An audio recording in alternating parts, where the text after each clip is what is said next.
Have you ever been to the MOORE Expo? Hi, everybody. I'm Rob, and this is Stormcrow Overland, where we talk about going on adventures, road tripping, and just generally getting out and enjoying life. On this week's episode, we're going to talk about how I learned to stop worrying and love the MOORE Expo.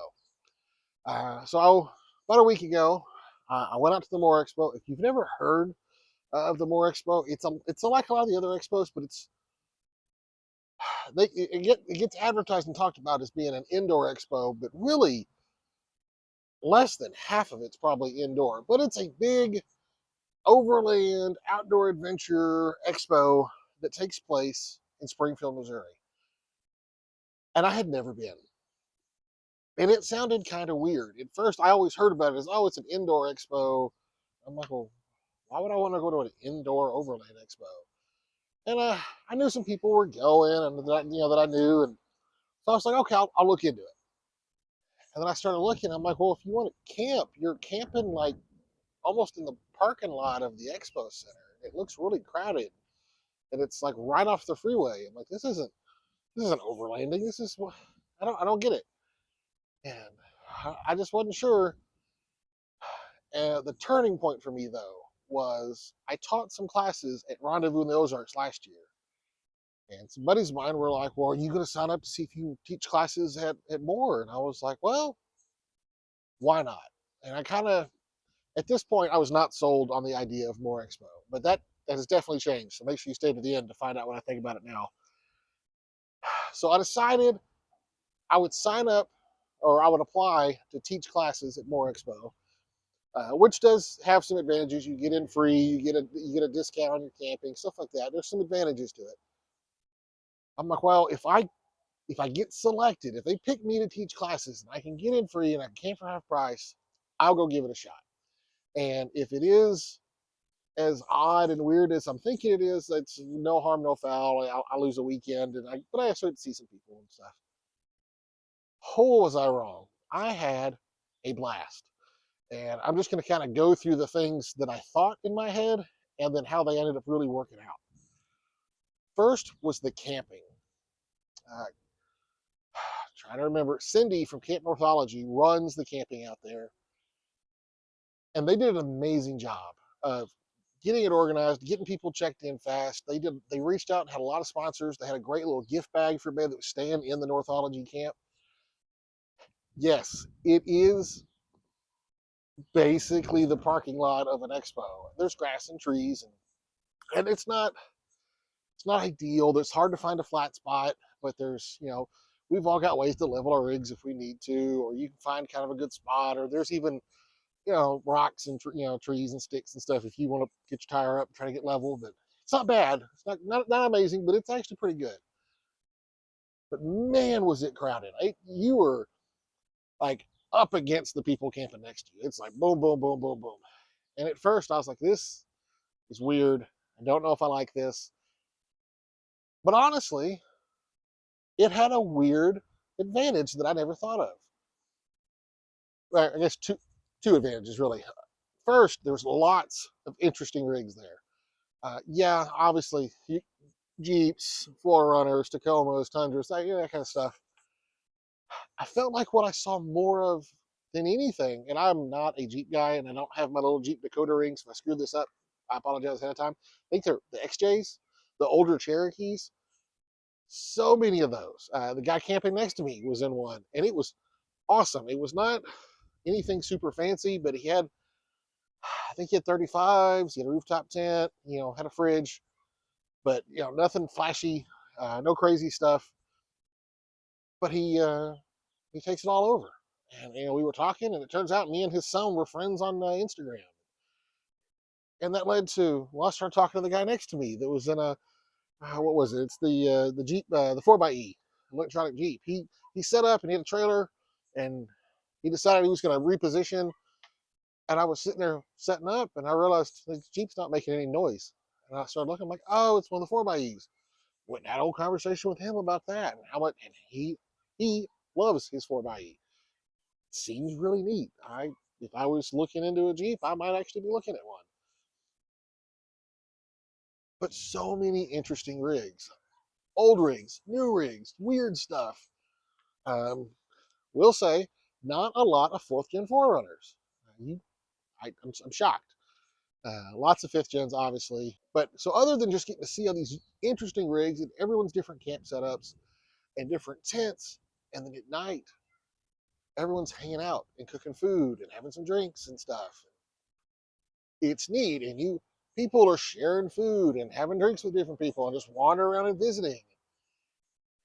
For being only being there 2 or 3 nights, it was an incredible sense of community. And I'm sitting there like, I was making dinner and random people would stop. Oh, hey, how do you like your fridge? Or how do you like your this? Or hey, just random stuff like that. So many chances to interact with people that we don't do. I'm one of those guys that I go overlanding to get away from people. I live in town and I work in an actual office with people. I don't get to work from home or anything fun. I generally overland to get away from people. But when it's your people that are interested in the same things you are, you get a really neat sense of community. And that was great. Loved it. Didn't think I was going to love it. I was kind of dreading the whole campsite situation. And then there was a bonus for the whole camping situation. Like I said, the fairgrounds is right off of, I think it was I-44. So I had planned all my meals to where I could cook them on the scuttle. So I only had to take one thing to cook with. I took just the scuttle. And I got there and I got everything set up, got my rig set up, got my awning set up, got my tent set up. Um, I knew I wasn't going anywhere because I was already there and set up for the night. So I had a couple of drinks, a couple of adult beverages while I was visiting some people. And eventually I started getting hungry. And I'm like, all right, time to make dinner. Get the scuttle out, open my fridge, get the food out. And then it dawns on me. I completely forgot my propane bottles. I didn't bring any propane. And all the food I had needed to be cooked. And now, because my rig and everything, my whole setup's already set up, and I've had some drinks, I can't go anywhere. I can't like go get food and go get propane. I wasn't sure what to do. Obviously, there was plenty of people with food around. It would not have been hard to find someone to give me some food. But I don't want to rely on other people, and I had looked forward to the food I brought. I wanted my food. And at first, I thought about it. I'm like, well, maybe I'll just order a pizza. I mean, I'm in town. I'm in Springfield, Missouri. This is a fairly large city. I'll just order a pizza. And I started thinking, well, I still have to worry about the rest of my food. And I was like, I wonder, like, can you DoorDash a propane bottle? You can. I got on DoorDash. There was a Lowe's like a mile and a half away. I went on DoorDash, 1 pound propane bottle. Paid a little more for it than I normally would have, but they included delivery and put a little note, hey, I'll meet you at the north gate of the fairgrounds. And 20 minutes later, guy pulled up, handed me a propane bottle. And I was able to cook the rest of my food for the whole weekend, and it was awesome. I had no idea that that was even a thing, but I'm glad it was. And it was a fun story to share with everybody while I was there. But oh yeah, DoorDash propane bottle. The other neat thing, so this is that kind of wraps up my thoughts on the campground. Thought it was going to be kind of claustrophobic and too many people. Ended up being a great sense of community, great time. Got to see a lot of cool rigs too. The show itself, you always hear about people going to MOORE Expo, and it's almost like a giant like shopping mall for overland stuff. It's people go with the intention of buying stuff, and all these distributors show up with their stuff and their products, and they have lots of it. And I got there and I made a loop of the inside, which the inside's pretty big. And then there's a whole outdoor section, which was way bigger than I expected. And I did a loop up and down all through there just to see what companies were there. What's being offered. Well, and then as I kept going, I'm like, oh well, there's more over here, and then there's more over there. And then over here there's Storyteller Row with a whole bunch of your big name YouTube celebrities. Oh, and this year they added the Power Sports Expo, which was a whole other big building that was geared more towards dirt bikes, boats, side by sides, more of that kind of not overlanding but outdoor adventure stuff. Did a loop through there and saw all kinds of cool stuff. I will say this, when it comes to overlanding and products, this year seems definitely more like an evolutionary year versus a revolutionary year. And what I mean by that is there was not a whole lot of like, oh my God, this is an amazing new product. It was a lot of products that had been tweaked and improved. So it was a lot of things with little changes that were better, and they were new, and they had, like I said, little improvements, but there was no big like game changer like, oh my God, I've never seen anything. And the more I walked around, like after the first day, I was like, well, I spent like 3 hours and I walked up and down every aisle. I saw everything. But later I had some more time and I walked around again, and I'm like, oh, well, this is whatever, name your company. This is a such and such company booth. And I saw their banner and I saw their stuff, but I didn't really stop because I'm not interested in that. But what I didn't realize was, oh, well, they also have this other company with them in their booth that has stuff that I am interested in, and got to talk to people. I got to talk to the guys from Blue Ridge Overland Gear. I love their stuff. And spoiler alert, I have been inspired to start maybe trying to make some of my own like nylon based overland gear, kind of like that Blue Ridge Overland Gear style of stuff. I may be working on some stuff. You may see some stuff in the future coming out. I don't know. We'll see. We'll see how that works out. Lots of other neat booths. Like I have obviously heard of the Garmin Overlanders and stuff like that. I've never used one. They had them set up in the booth. You can sit there and play with them and play, and use it and try it. And I played with that. And I played with some of the Garmin watches. Oh, I really want a Garmin watch now. But all kinds of neat things. I'm trying to think some of the other stuff. Went by the Devos booth. Everybody's got a Light Ranger, and Devos was running some really good sales on a Light Ranger, and I kept getting like this close to getting one. And by the time I finally decided to go and get one, they sold all of them. So I'll probably still up ordering one of these days. But it wasn't just them. Everybody was running specials on stuff. Everybody was running show specials. Lots of products being sold. I will say I'm happy with my setup. There's not a whole lot I really need or want. There's nothing I was really looking for. So I was lucky enough that I walked out not really buying anything. I bought a couple of patches here and there to support some people I like. I'm a big fan of like Oscar Mike Overland, so I'm a fan of their mission and what they do. I've got one of their patches, but I went ahead and bought another one and donated a little cash while I was there.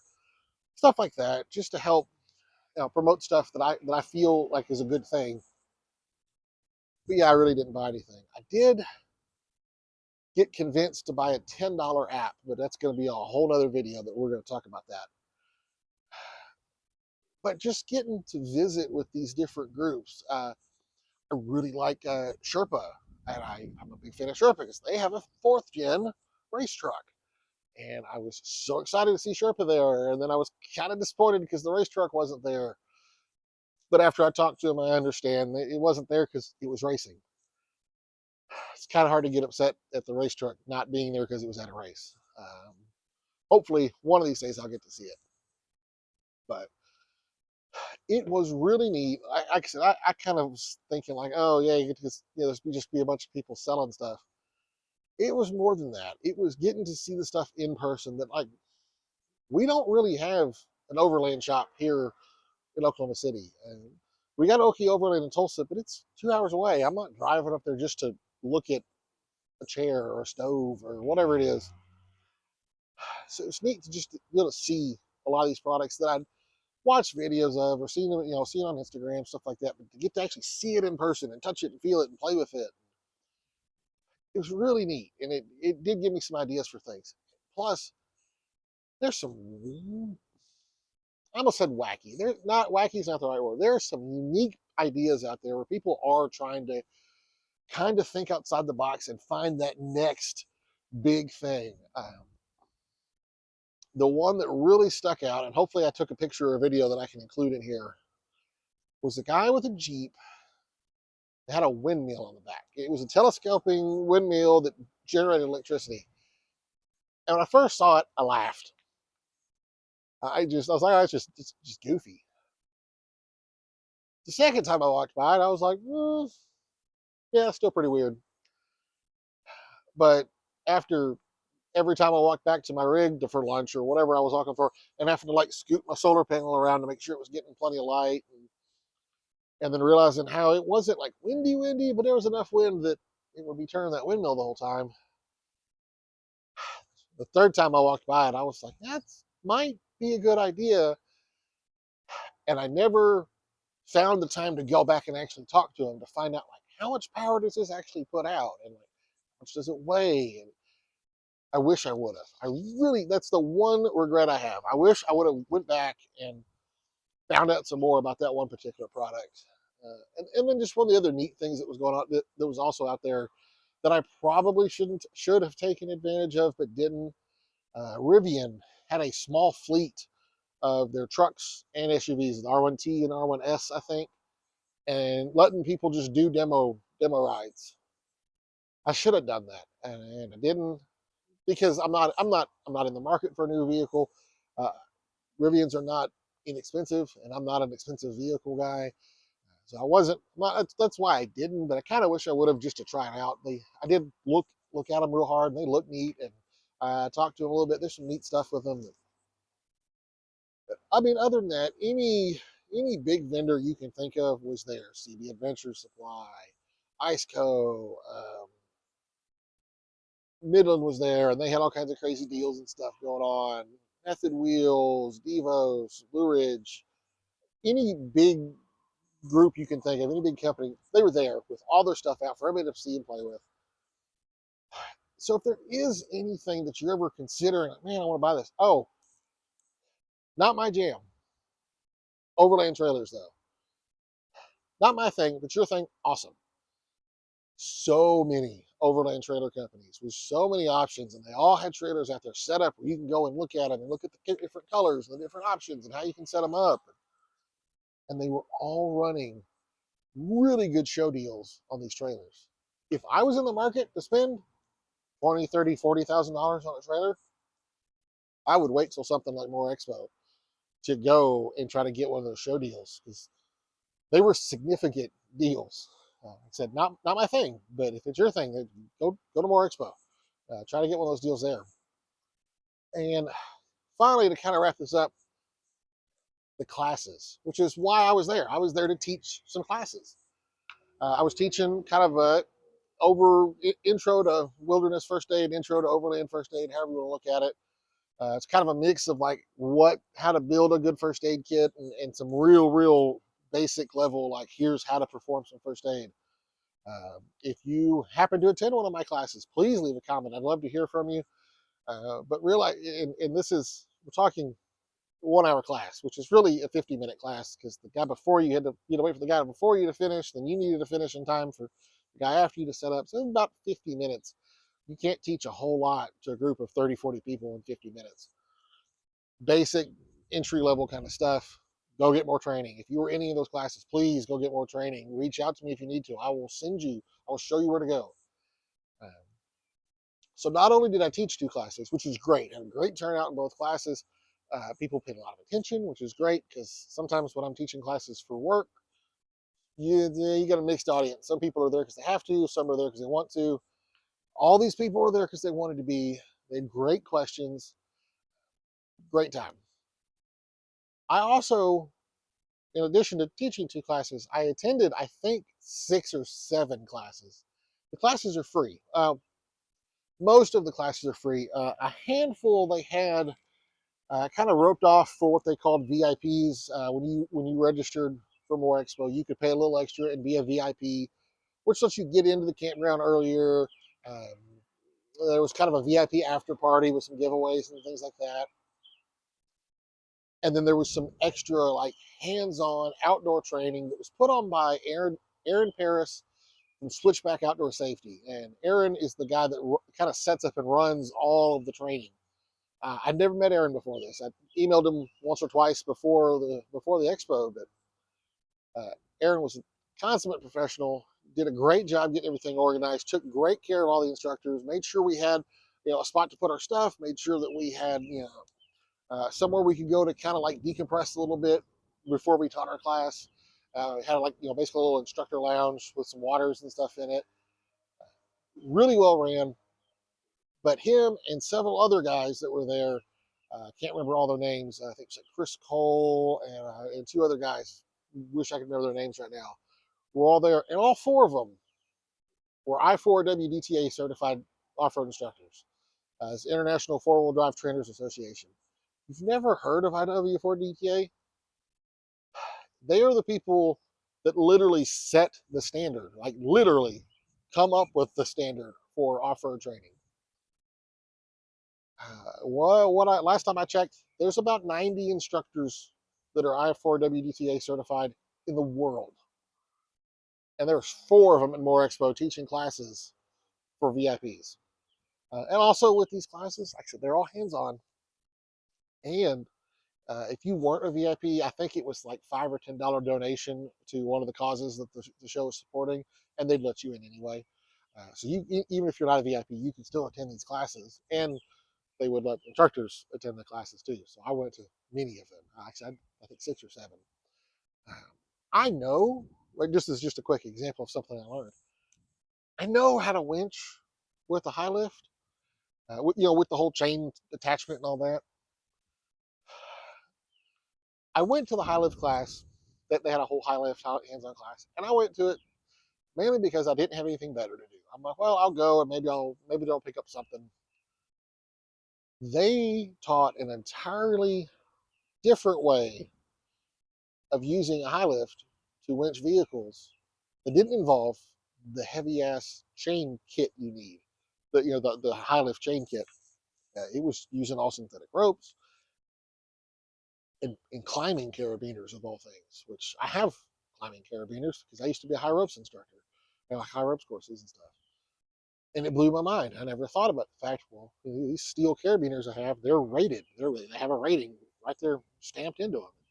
They were using them for recovery gear. Blew my mind. Several other classes they did though. I mean, large vehicle recovery for stuff like big storyteller vans and stuff like that, or just basic off-road driving, all kinds of different things. I went to Donald from Overlanding Anglers. I think that's what it is. He's another Oklahoma guy. He taught a class that was specifically on bleeding control, basically like tourniquets and mostly just tourniquets. He's paramedic. I figured, hey, I want to go to this class, and it was a great class. He sat there, went through the class, talked about things, and when it was time for some hands-on practice, he had picked someone out of the audience, and okay, you know what to do. Here's tourniquet, and he proceeded to pretend his arm was bleeding uncontrollably and scream his head off to induce some stress in the person doing it, and did it over and over and over while different people went up there and tried it. He was screaming so much that later in the day, when I saw some other people I knew, and they're like, "Hey, were you teaching a first aid class earlier?" I was like, "Yeah, I taught one at like I think it was 3 o'clock." And they're like, "Oh yeah, we heard like screaming. Were you like actually cutting people and then trying to fix them?" I was like, "Oh no, you heard the other class." And I told him, the guy was just screaming to do some stress and stuff like that. Really effective. People in a controlled environment, that knew nothing was actually wrong and knew they were in a safe place, and still getting a little flustered. It worked really well. I went to another class. Oh, I feel really bad that I'm not going to remember who taught it now. It was Fletcher from All Things Overlanding and Live for Today, I think is what it was. I'd never heard of them before, but I follow them now because the class was so good. But it was talking about the difference between diesel heaters and wood stoves, like wood burning stoves for heat. Really interesting class. In fact, the guy from, I hope it was Live for Tomorrow or Live for Today. Hope I got the name right because I talked to him. He ended up being a really nice guy. He's got a Gazelle tent that they're going to put a stove jack in so they can run this little wood burning stove in their Gazelle for heat, and then it has an exhaust that goes out. I immediately went and followed all their stuff because I want to see how this goes. I'm very interested. I'm probably never going to put a wood stove in my Gazelle, but it'd be neat to know I could. So that was a neat class. I also went to another one. It was like a trail repair class, like just kind of tips and tricks and things to help fix your rig to get it. Like if something goes wrong on the trail and your rig's broken down, something you can quick and dirty fixes, or how to like think through how to fix your stuff to get to where a tow truck can get to you. It was basically the equivalent of vehicle first aid, which was awesome. Loved all the training. All the training I went to was great. Um, wish I could have done more. Wish I could have went to more courses. So I will be at MOORE again next year, hopefully teaching classes again, and I will try to go to more classes because I had a great time. That was probably the highlight for me, was going to the classes. The only thing I really haven't touched on, this video is getting long and I apologize. Storyteller Row. I'm conflicted on the whole storyteller thing. I think it's neat that people want to go and see the people they see on YouTube. I mean, I'm on YouTube. There's obviously a part of me that kind of wants that recognition, I guess. I'm not real sure. But they had all these big name people. They had Matt and Kara, they had Benji, they had Fletcher, Live for Today, Owens Overlanding Anglers. There was more, and I can't remember them all. Sorry if I missed y'all. But lots of good folks out there. And like I said, I was kind of like, but it was neat, and people really enjoyed being able to go over and see these people they see on TV all the time, and talk to people. I talked to Benji from Newfound Overland, formerly of Budget Overland. Uh, Talked to him for a little while. Got one of his old, basically out of print, almost out of Budget Overland stickers. It's one of the ones with Ralph that says like Overlandish or something. He had a handful of old Budget Overland stuff that he was getting rid of. Uh, Talked to Fletcher from All Things Overlanding several times. In fact, I'm going to toot my own horn here, and I'm really embarrassed I'm even doing this, but I'm going to. I'm sharing this with y'all because this is just interesting to me. The morning of the first day of the show, before the show had even opened, the instructors had to go and have like an instructor meeting, get our badges and stuff so we could get in, show us where the classrooms are, do a quick like a little intro thing, and went and checked in, met Aaron real quick. And while we were waiting for everybody else to show up to kind of do this little instructor introduction thing, Fletcher from All Things Overland walked up.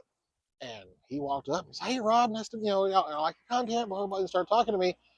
And I'm standing there with my mouth on the ground. I'm like, holy shit, the guy watching TV every week knows my name. And then he stopped and he goes, "Do you know who I am?" And I'm sitting there, and all I can think is, yeah, I know who you are. How the hell do you know who I am?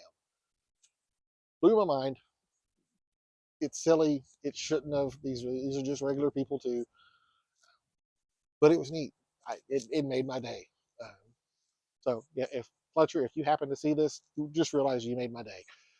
In fact, I was getting a little burnout. I've got a lot going on in my personal life right now. Videos weren't real high in my priority list. That's, you can probably tell because there hasn't been very many. I'm gonna sit there and keep doing this because it helps. People are watching these. I got to talk to a handful of other people that were like, "Hey, I've seen your stuff." For my arrow, like I said, the guy camping next to me, his kid follows me. I'm like, "Wow, that's just neat." Um, I'm very. I don't want to say shy because I can do this. I have a customer service oriented job where I'm customer facing, having to deal with people. I can turn on the customer service persona real easy, but I'm introverted, big time. Like people are all walking around the campground talking to each other, and I'm sitting in my chair with a cigar reading a psychology book because I'm just weird.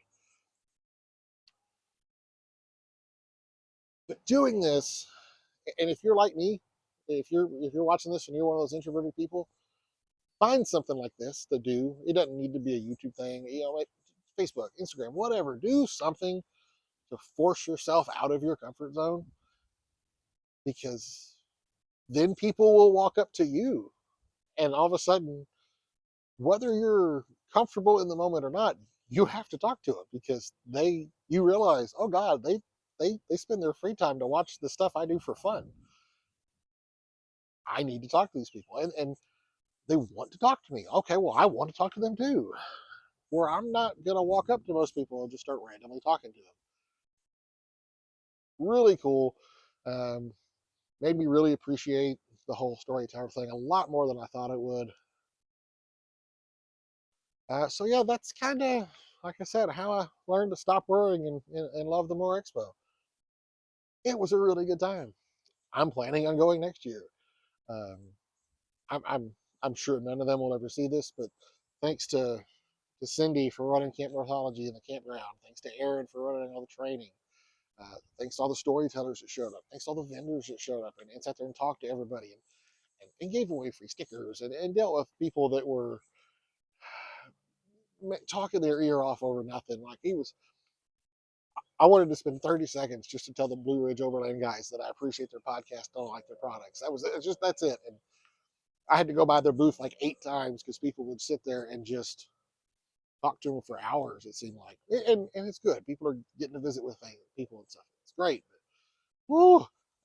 I'm sure this is hard on those vendors to sit there and talk to people over and over and over and over, and probably saying the same things over and over. So thanks to the vendors, thanks to everybody. I'm so glad I went. Completely changed my mind, and that doesn't happen a lot.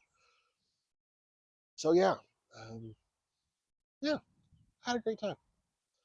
Consider going to MOORE Expo or any of the other kind of like event type things.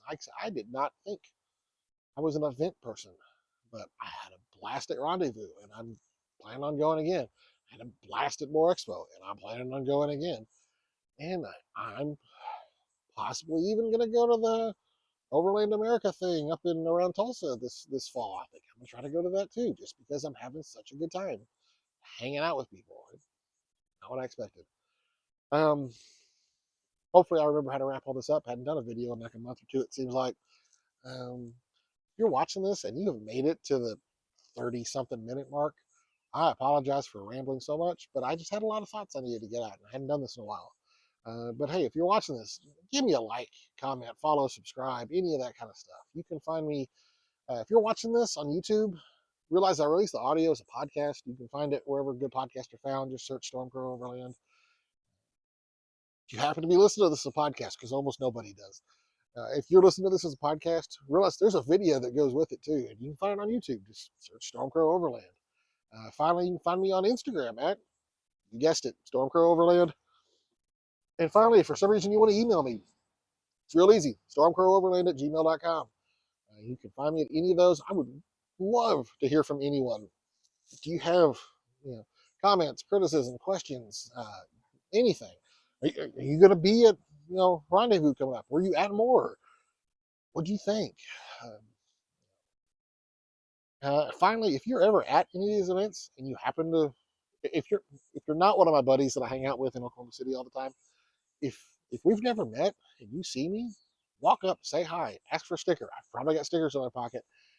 And sadly, between Rendezvous, this is just sad. Between Rendezvous and MOORE Expo, I spent the whole time walking around with stickers in my pocket, just hoping someone would walk up and ask for one. Just one person, and no one ever did. I gave several away to people I talked to, especially kids. If I see kids that are getting restless and bored because their parents are looking at a light or a radio or something, and the kids just sitting there like, I'm handing them a sticker. Like, hey, here, have a sticker. Just makes kids love stickers. I'm a big kid. I love stickers. So yeah, if you see me, ask for a sticker. It's really all I got for you. Go try out some kind of overland show. Hang out with your people. See how it goes. Let me know how it goes. Yeah, thanks for watching.